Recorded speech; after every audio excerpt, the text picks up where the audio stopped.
remember me? No, but I'll sure try.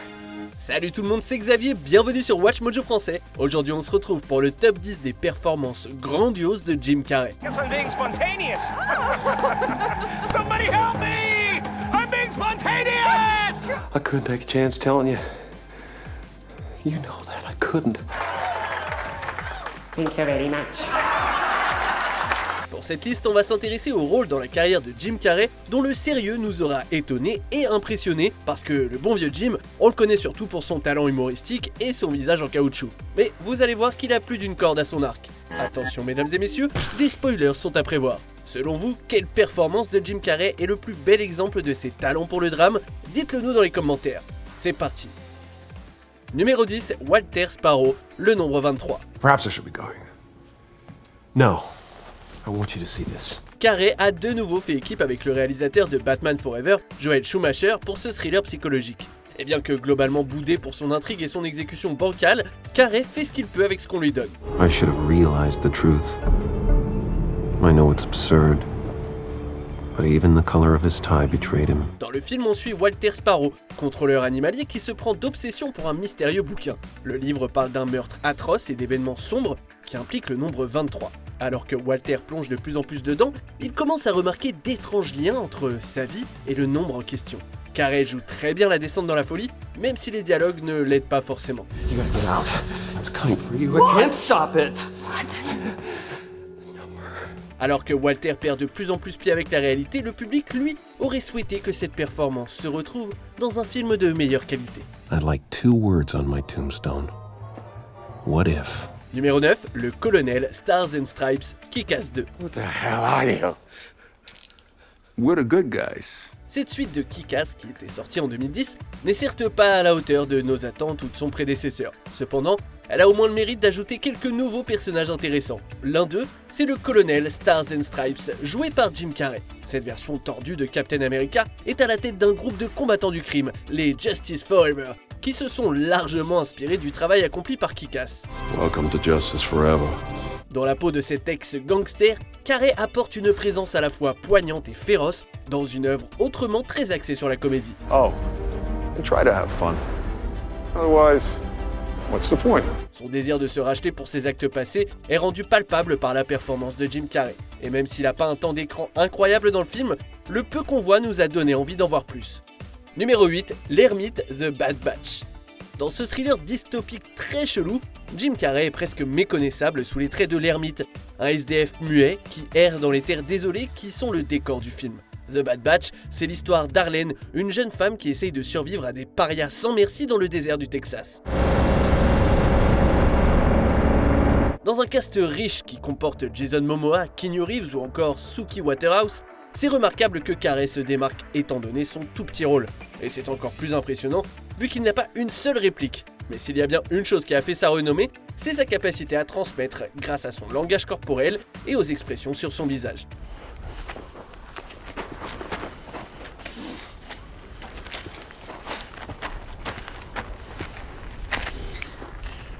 Il arrive aussi à amener une petite touche d'humour au personnage, et sa nature altruiste, bien que spéciale c'est vrai, le rend tout de suite très attachant. Numéro 7, Ebenezer Scrooge, le drôle de Noël de Scrooge. L'animation qui se veut réaliste de Robert Zemeckis avait fait l'objet de critiques dans ses films précédents, et si son 3e long métrage animé s'en sort mieux, il tire parti de Jim Carrey qui s'y donne à fond. You will be haunted by 3 spirits. That's the Johnson Hope. I'd rather not.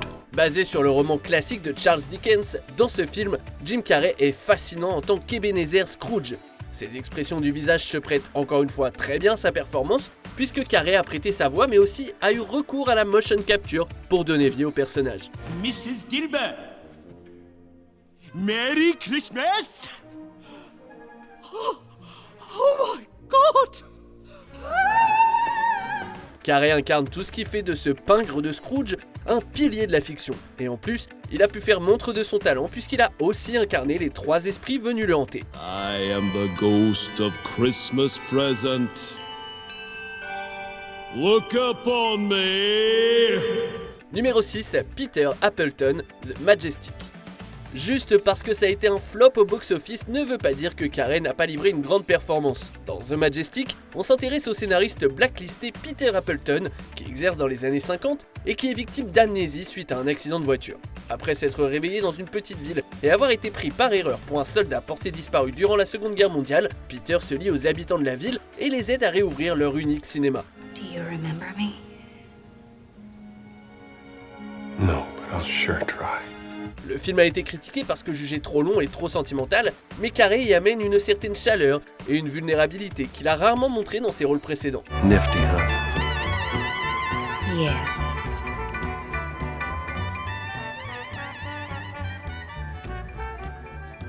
Le film cherche à être une espèce de déclaration d'amour aux salles de cinéma des petites bourgades, tout en naviguant dans l'anticommunisme de l'époque.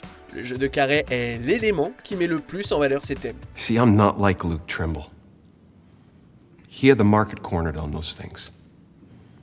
I never met the guy, but I feel like I've gotten to know him. And the thing is, I can't help wondering what he'd say. Numéro 5, Jeff Piccirillo, Kidding.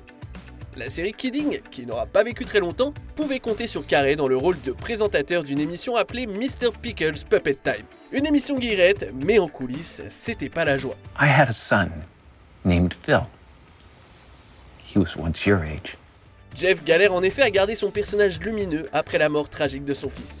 Sa femme et lui se sont séparés, son père / producteur est une espèce de tyran, ce qui n'arrange rien. I'm sorry, but this is where we live.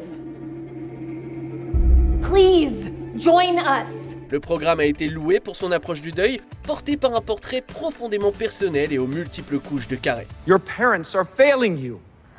Mine did, and yours do. Every day. I know this, because they leave you with me. L'équilibre était bon entre touchant et incroyablement sombre, quelque chose qu'on a vu Carrey faire de temps en temps. Malheureusement, il y a eu peu d'audience, ce qui a mené à l'annulation de la série. Un vrai gâchis pour plusieurs raisons, mais avant tout pour la performance de Carrey. Reality is the disease. The fantasy is the pill. So, it's not alive, it heals. Exactly. Numéro 4, Steven J. Russell, I Love You, Philip Morris. Cette comédie dramatique et romantique de 2009 est centrée sur Carrey dans la peau d'un homme de famille qui fait son coming out suite à une expérience de mort imminente. Pour subvenir à son nouveau style de vie extravagant, Steven devient un escroc. Can I see some ID, please? Of course you can. C'est en prison qu'il rencontre Philip, joué par Ewan McGregor, un prisonnier sympa mais bien naïf et l'amour de sa vie. Il y a indéniablement des moments de comédie propres à Carrey ici. Il joue l'arnaqueur avec une attitude excentrique qui est tout à fait divertissante. I'll come back. How's that? I'll come back later. I'll bring us some coffee, and we can talk about why you abandoned me and kept your other 2 children. Mais il y a aussi des moments de panache dramatique, puisque les manigances de Steven finissent par lui retomber dessus. Ce sont aussi les moments d'amour authentiques entre Steven et Philip qui permettent à Carrey de briller. I couldn't take a chance telling you. You know that I couldn't. But Philip, I only did it so I could get here to you. I did it just so I could talk to you. And here I am. Numéro 3, Andy Kaufman, Man on the Moon. Thank you very much. Andy Kaufman était un des artistes les plus singuliers de son temps, donc c'est assez logique qu'il soit interprété par un autre artiste unique lui aussi. Il faut être capable de pouvoir retranscrire ce qui le rendait si captivant. It'll be great. People will think their TV is broken, and they'll get out of their chairs, they'll walk over to the TV, twist the knobs, call the TV store, hey, I paid a lot of money for that TV. They'll bang on the television, they won't be able to fix it. Carrey brille dans la peau de cet artiste qui refusait de faire des compromis, quitte à devoir se clasher avec ses collaborateurs. Il aurait plongé si profondément dans l'esprit de Kaufman qu'il restait dans son personnage même hors caméra, parfois même dans la peau de l'alter ego de Kaufman, Tony Clifton. Mais il a retranscrit à la perfection les tics et les manières de Kaufman, ce qui a abouti à l'un de ses rôles les plus appréciés des critiques. You don't know the real me. There isn't a real you. Oh yeah, I forgot. Numéro 2, Truman Burbank, The Truman Show. The Truman Show, c'est l'exemple le plus précoce de ce dont est capable Jim Carrey. Sa performance a prouvé qu'il était plus qu'un acteur un peu barge avec une grande prestance physique. Truman, where are we going? Really, no. Guess I'm being spontaneous. Somebody help me!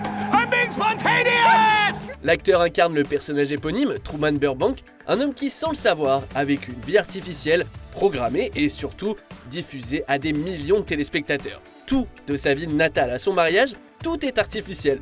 Alors que Truman perce peu à peu le mystère qui entoure sa vie, Carey passe d'un homme sympathique et doux à un type complètement paranoïaque et pris de frénésie. Does this have to do with anything? Tell me what's happening! Au moment de sa sortie, c'est un euphémisme de dire que le public a été pris par surprise. Et aujourd'hui encore, ce rôle fait partie de la crème de son CV. In case I don't see ya. Good afternoon, good evening, and good night. Yeah.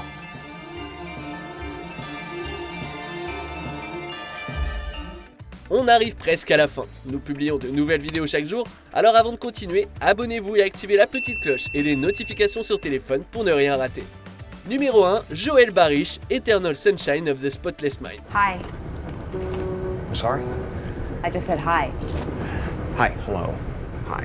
Drame romantique de science-fiction signé du réalisateur Michel Gondry, on suit dans ce film un couple qui vit une galère, puisque chacun des deux cherche à se faire effacer tous les souvenirs de l'autre de sa mémoire. Alors que Joel, le personnage de Jim Carrey, revit sa relation dans le sens inverse, il cherche finalement à fuir sa décision et ses conséquences.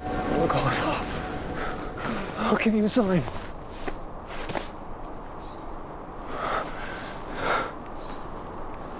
I'm gonna call it off.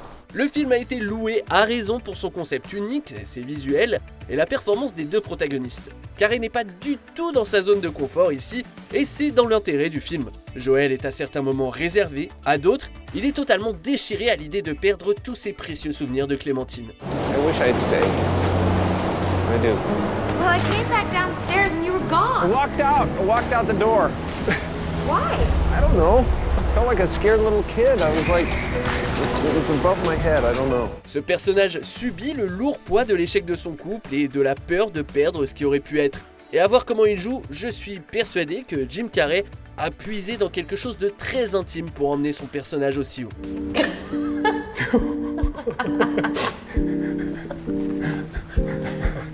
Alors, vous en dites quoi de ce top? Dites-le moi en commentaire. Après ça, checkez cette autre super vidéo de Watch Mojo français.